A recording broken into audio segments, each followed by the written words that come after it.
What is going on, friends? Today, we're going to give you a recap, the trials and tribulations, all the fun and arguable not fun that we had at King of the Hammers. It was an absolute freaking adventure.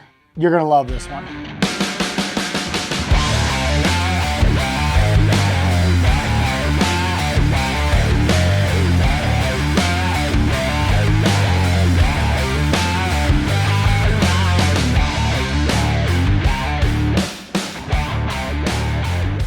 So myself and Lauren flew in directly from the Ford Performance launch and got right to business. Content, livery reveal assets, new truck assets. Then we got the pre-running.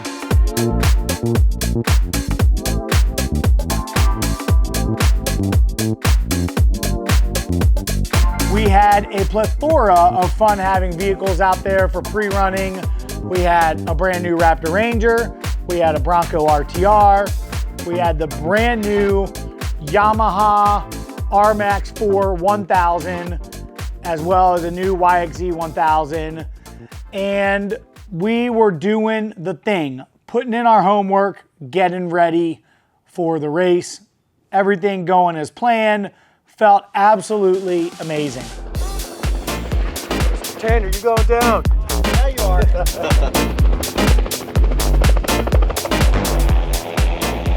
Prior to qualifying for the 4600 race, I went to the Soggy Dry Lake and had the third annual Optima Batteries battle at Soggy Dry Lake. Yeah, I know, Soggy Dry Lake. It's kind of like a, what's that, oxymoron or something like that? Anyway, yes, that's what it's called, and I've hosted that the last couple years. Optima brings out a plethora, I said that word twice and I'm saying it again, of wonderful, unique vehicles. You name it, they've had it. We had some great people and I had a really good time calling the races and pitting people together, negotiating spaces, negotiating the jump. I did let a couple people out negotiate me, which is not really my style, but we'll blame it on being out in the desert, I think. We got to qualifying for 4600 stock class. Qualifying time. Quite a few things going on through my brain right now. So my job is to qualify and we want to be like top 5. We don't want to be first. Also, as in me, don't have a ton of rock experience with this small wheelbase, but I got the guy right here, Jesse. He's going to help me in that part of it. Lauren went through the course with me yesterday in this, and I feel like it was like my first time ever driving, because the dynamics of this truck and the short wheelbase is so different than what I've learned on, and I don't have a ton of experience with it, but we're gonna be good. We're gonna prevail. I just drove like 20 minutes worth of laps in my head and rested and reset from the insanity we've been doing all day, and we're gonna qualify this bad boy. Give us a good spot to start for Friday, and then yeah, we'll talk about it when we're done. I qualified 4th. That was by design. Go out and take it really easy on the truck and just start in the first few rows. Hopefully get a little bit of corrected time on Brad and Bailey, and that would set us up nice for the race. So it's exactly what I did. Qualified us 4th overall and got the 2nd spot coming off the line.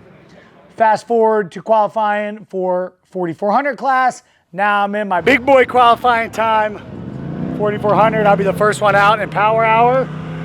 The goal is not to go out there and set the world on fire. We're looking for a 8th to 15th. That's what we're looking for. My goal was to be between 10th and 18th to start, the first 10 rows off the line. And I ended up putting down a 3rd place qualifying run, ladies and gentlemen. I was driving hard and smooth, but I did not expect to do that good. However, I was pumped about the result, and I felt that it was a sign that I needed to be there to be out of all the dust that I would have been had I started 10th off the line. Just had my highest qualifying spot at Hammers ever. Finished 3rd with Lauren right in front of me in 2nd. If I'm honest, my goal was to be like between 5th and 8th off the line, which would be like 10th place to like 16th place. But I pushed a little harder and got a really, really good time. So I'm pumped on it. And I think, you know, I am a true believer everything happens for a reason. And so it's going to be great to be out of the dust. It's going to be great to be up there with Lauren if I can stay with him. Because if I could just follow him the whole race through the rocks and everything, it would be amazing for us to be that, you know, 1 and 2. I'm not getting ahead of myself, but like it's all setting up to be an unbelievable weekend for us. So I'm feeling good. I'm proud. Very happy with my performance. Jeremy, my co-driver, did an amazing job. And yeah, now the wait begins. Not that I haven't been here for a week already, but now the anticipation, right? We do Friday 4,600 and then Saturday 44. So got a day to chill tomorrow and go have some fun with our friends at Ford. Gonna take them out, do some wheeling and do some desert running and then get the brain ready to party. So I'm proud, I'm excited, and feels good.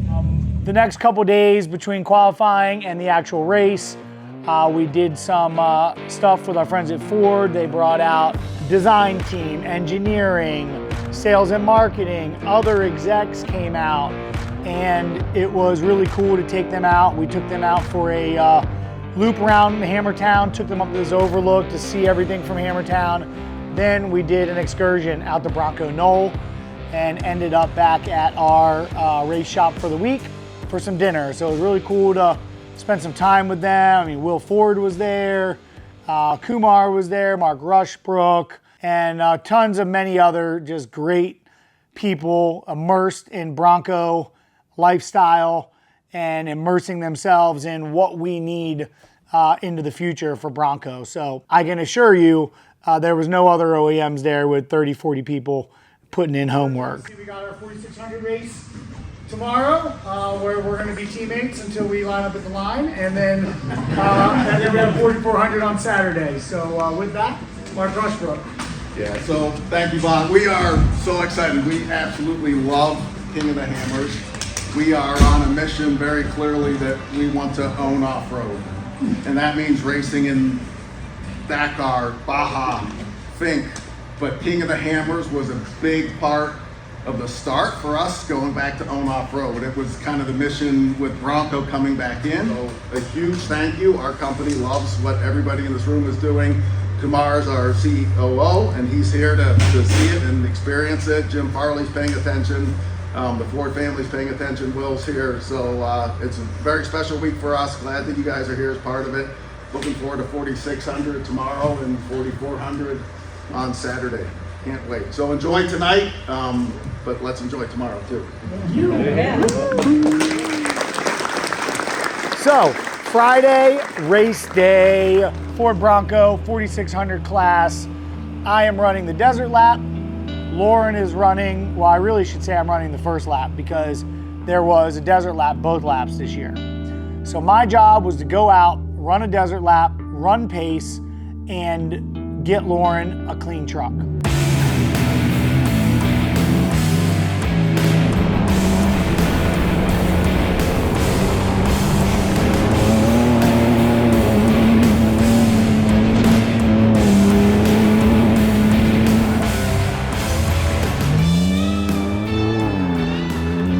Pulled into pits, I was in first place, came in right after Brad, but after corrected time, I would have been in first place when I was driving the truck over to Lauren. So I gained 2 positions, one on Bailey, one on Brad, and then we noticed a problem, friends. I got out of the truck, Lauren's about to get in, and he looks, and the rear left axle of my truck ejected itself, gone. Gear fluid pouring out of the differential, the axle's gone. Cap's gone, axle's gone, no idea. So out the tube, the cap that covers it, that kind of holds the axle shaft in there, the axle shaft's missing and the cap that covers it. So we got to come up with an axle shaft and a cap to cover this up real quick. Yeah, I'm not going out there in 3-wheel drive. Yep, definitely a better safe than sorry. So they're trying to get everything figured out. So anyway, we hurried, got them that. It probably took about 40 minutes to get them that. Lauren had a serious deficit, but we felt he could still make it up. So Lauren went out, did what he had to do, rip in the desert, got to the rocks. All of a sudden, front left CV brakes gone.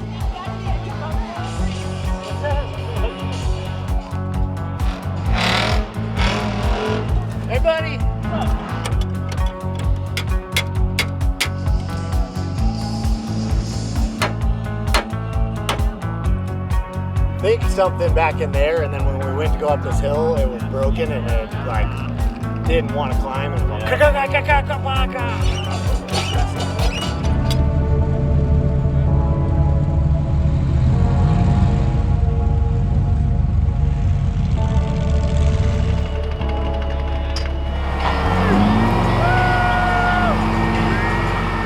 get going again. Committed to finish the race. It broke again. Same exact part. So we don't know if there's an issue. We don't know if something is overextending. We put new limit straps on it prior to this race. So we need to inspect that to find out why we're breaking front left CVs, because I broke one last year in Turkey Claw as well. So bummer for us, but the good news, Bronco still won. King of the Hammers finished 1, 2, 3. Brad Lovell, Bailey Cole, John Williams in that order. Congrats to you guys. That is Bronco has won every single King of the Hammers for the last 4 years since it has come and raced, which is a huge testament. A testament that you earn, unlike a competitor's freaking commercial at the Super Bowl that shows their vehicle passing a Bronco at like 30 miles an hour. You guys are so out of touch. I mean, pass us. Just come and pass us then. And like a real race of speed, not your commercial trying to get one over on us. That's just cheating. So those 3 Broncos up in front, which is not surprising to anyone who's followed that stock class. They dominated it for many years, ever since Ford came out here with the Bronco to build a vehicle specific for that class. Moving on. Game day, baby. Feeling amazing. You know, we've been here for almost 10 days, putting in the work, pre-running, studying, dreaming, believing, and now it all happens. I will say it's pretty amazing to be right here and look back and see all that, because traditionally I'm back there somewhere, and so I think it's a good representation of our team, the progress, and my confidence and abilities progressing, and that feels really good. And yeah, we're ready. You know, Jeremy, my co-dog's been putting in work. We've got great notes. And our truck is just unbelievable. So yeah, just time to put it all together and keep it together, which is going to be the name of this game. So grateful to be here and looking forward to the fun that is about to ensue. Let's get it. Feeling amazing. Wake up, got my workout in. The LeDukes, who were our amazing chefs for the week, cooked us a delicious breakfast, and I'm just ready to rock. So I get in the truck, I'm ready to go. We drive over, get ready to do our parade, and I notice my brakes are feeling kind of weird. We put new brakes on before this race, but I noticed that I had like 3 to 4 inches before I started getting brake. And I'm like, maybe they're just not warm. I tried to get a hold of the team, but there's really nothing we could do at that time. So long story short, I'm starting next to Kyle Cheney and Terry Madden in their UTV off the start line. I quickly am able to jump them and get the lead out on the start. So I got clean air, cruising out, feel my brakes and stuff. They just didn't feel right, and in general, they just didn't feel right. So I get out there, I'm ripping through the desert, probably about mile 10, mile 12. I feel my brake pedal go in. Like, now there's only an inch of pedal play. Like, it went in more.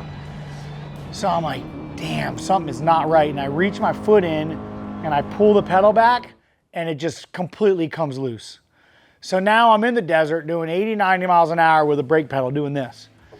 So I'm like talking to Jeremy, my co-driver, and I'm like so bummed and disheartened. I mean, we're ripping. Like, I had already passed Paul Wolf at this point. I'm seeing Lauren's dust. Like, we're on pace to do exactly what we wanted to do, which my goal was to just chase Lauren through the rocks all day. Well, I had to slow down a bit, and I'm using the engine brakes. I'm coming in, I'm seeing turns or whoops. And thank you, Fox Live Valve, because you saved our ass multiple times because I couldn't slow down for some big ones. So then I hit them, and it ended up working out. The good news is I learned that I could go faster through some things I didn't think that I could. So, talk about glass half full. And so then we're ripping and we maintained about 80 miles an hour through the desert with no brakes. I'm pretty proud of that. I mean, some of the steep climbs we had to do, some of the downhills we had to do, like, it was sketchy. It was sketchy. We made it work and we got the pit. Takes about an hour to fix this situation. I end up going back out, lap 2. Rip the desert. I mean, ripping. I was having so much fun. We get into the first rock trail. It's called Aftershock. And I don't know how. I would swear on anything that we did not hit something to break my steering adapter, but we broke the steering adapter. Can't give you parts, but I can give you power. What's a survival pancake, bud? Yeah, protein powder pancakes with pecans, honey, some peanut butter, just the jam. It's meant for being out here. Dude. Are you God? Right now, maybe. So we thought our race is done. We don't have a steering adapter. We can't do anything. So we're there looking at it. I ended up getting a flat tire after I broke the steering adapter, trying to drive the truck to park because I hit a couple things because it wouldn't steer. And now we're sitting here just like doing what we can to put a new tire on the truck, see if there's anything we can do. When all of a sudden, A.K. Watley, who from Chaos, who we had recently sold a truck to, comes walking, hey guys. And we're like, what are you doing? He's like, I just watched you on the live stream. They just showed you on the live stream, changing the tire. I figured I'd come say what's up. We're like, what's wrong with your truck? He's like, we broke our steering cylinder. And I'm like, sorry to hear that. Do you have this adapter on your truck? He said, yes, I do. So we went and stole the adapter off his truck.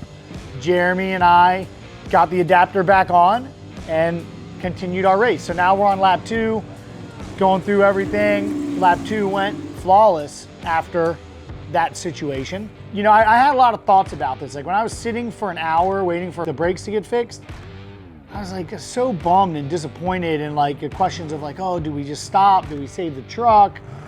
You know, what do you do? And it was like, no, like this is a perfect opportunity to learn. Even if we're not in it to win right now, like I can go beat the truck and see what, you know, what the pace I can do and what's gonna fail and what's not. So anyway, finished that fine, go into pit, put the light bar on for lap 3 and like, let's send it. Now, remind you, lap 3, we didn't know anything about until the night before. They didn't give us a course, they didn't give us notes, they just told us kind of an idea what it was gonna be. No pre-running allowed on these new trails. So not only was there no pre-running allowed, it was dark.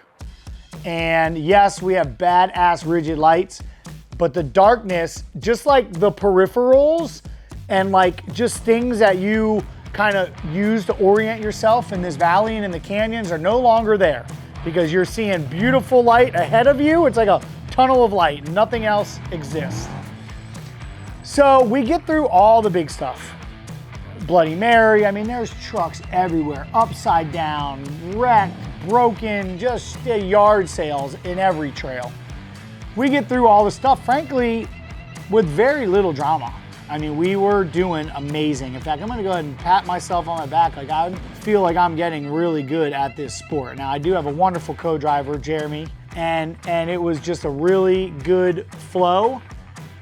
And once we got out of some of the big stuff, we were pretty much home free.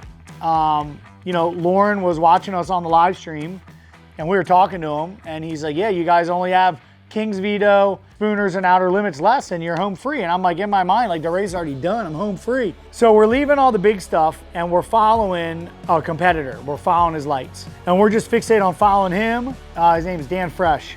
And we followed him into this canyon and I thought he had gotten a little bit hung up going around in some rocks. And I found this little like ridge I could pass him on. So I passed him.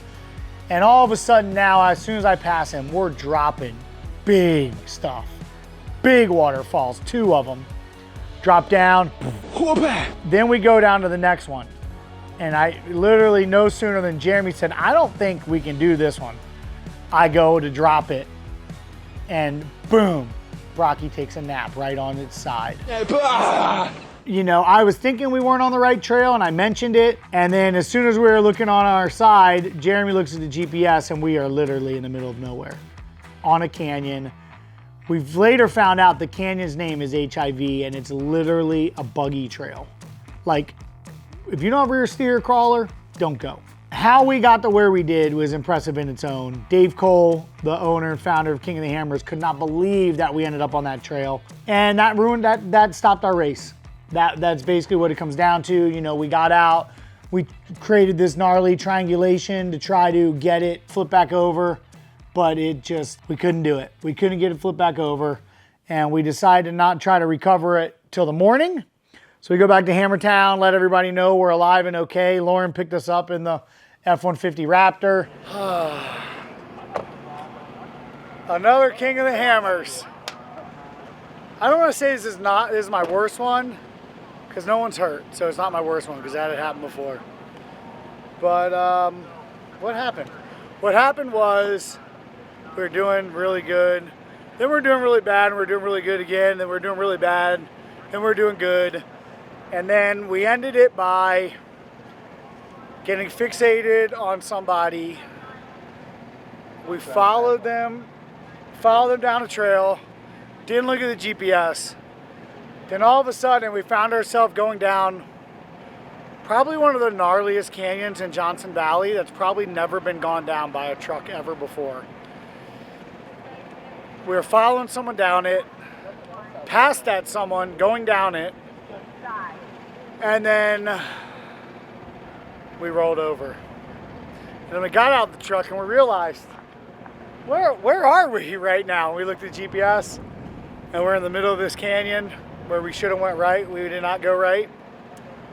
And we had to leave the truck. So we tried to winch, couldn't start the truck. That didn't work out. And we honestly, once we get it tipped back over, we don't even know where it's gonna go. We might have to helicopter it out. So tomorrow morning we'll get up, assess the situation, and see if we can recover the truck. So that was it. Hey, bud. Jeremy's really beating himself up. He's upset about the mistake he made. But we all make mistakes, and today was a really good day for learning. Learned my new truck really good. Learned a lot about the pace I can run in the desert, and keep the truck together and keep tires on it. Learned a couple weaknesses on the truck that we need to work on. And we learned about driving at night for next time.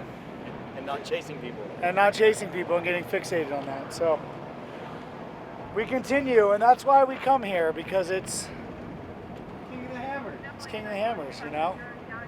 You grow, and you get better and better, and every year I come back better. So we'll see what happens next year. Maybe it'll be my turn. Happy to see you. Me too, bud. Alan went on the live stream, let them know we're all okay. And Dave Cole comes up and he's like, dude, I don't know how you got there, but you're crazy. That's just crazy. Like, that's the only trail I've ever been scared on out here in this valley, and you drove your Ultra4 truck halfway down it. And he's like, crazy.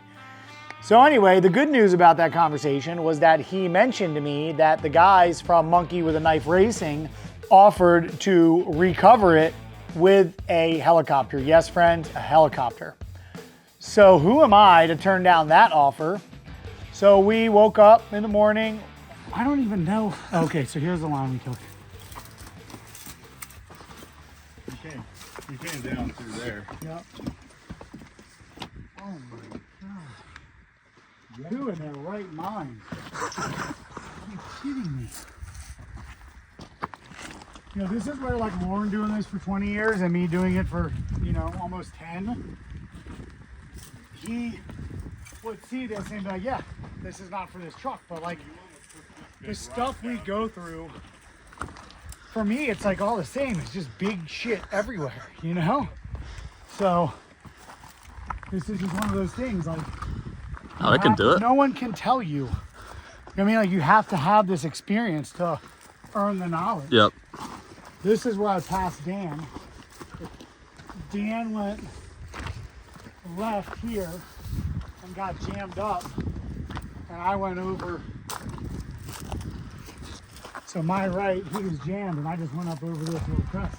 Lauren drove his crawler up there, and we flipped the truck over. Yep. And the guys from High Performance Helicopters swooped in and gave Brocky the flight of his new life, right? His Brocky V3. And, you know, he got helicoptered back to Hammertown. If you haven't seen the videos, well, we'll play some now, but also check my Instagram because they're really funny and there's great music with them that makes it even better. And that basically is what had happened. Definitely disappointed at the results because the effort that we, myself, Lauren, our co-drivers, the entire RTR off-road team put in leading up to this was phenomenal. The type of effort that we put in earns wins. It just was not our year. These types of lessons cost a lot, but they're absolutely priceless. The learning, the experience, and the wisdom that is gained from this type of King of the Hammers is something that stays with you as a driver and team for a very long time and enables you to progress and to grow and to improve. And so that was this year's journey at Hammers for us. It was not our time to get the win.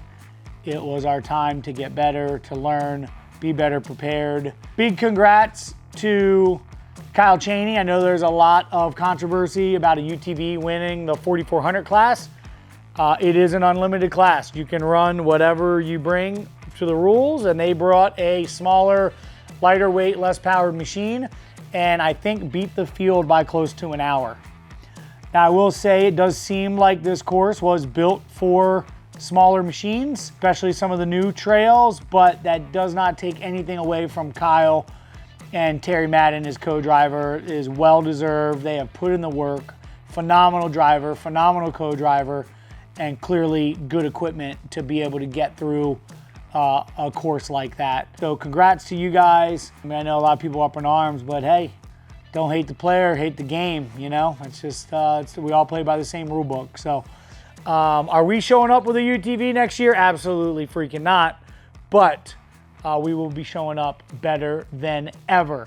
So that's all I got, friends. I hope you enjoy it. I want to mention new team gear, RTR Off-Road team gear is available at rtrvehicles.com. So please check it out. Give us the likes, subscribes, all that fun stuff. Leave some comments, give some love, and thank you all very much for being you, friends. We'll see you next time.